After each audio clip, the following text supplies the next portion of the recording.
there, I'm Marlena, and today I'll show you how to configure SPF and DKIM records for your Clever Elements account.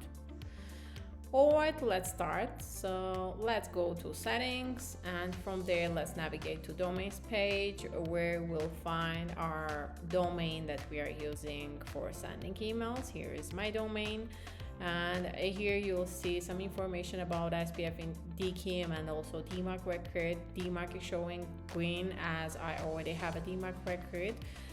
So now we are going to publish SPF and DKIM records.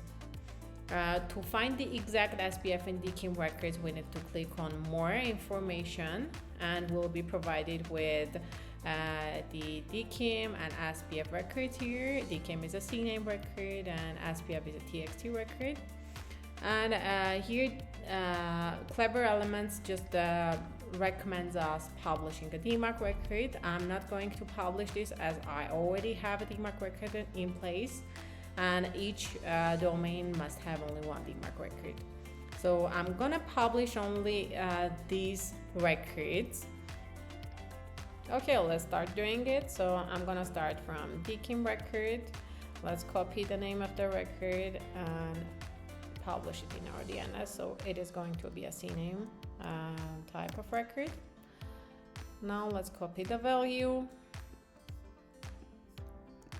As I'm using Cloudflare as my DNS, I'm going to switch off the proxy status and save the record. Now let's do the SPF part. So if you have an existing SPF record, you just need to add this part, which is their SPF, including your SPF record. If you don't have an existing SPF record, you need to publish the whole record in your DNS. So I'll copy only this part, and I'm going to find my SPF record. Here is my SPF record, and I'm going to add that part in my SPF record and save the record. By the way, you can remove Amex if you're publishing the whole SPF record. So perfect, the records are already published. Let's just refresh the page to make sure that the records are already authenticated and active.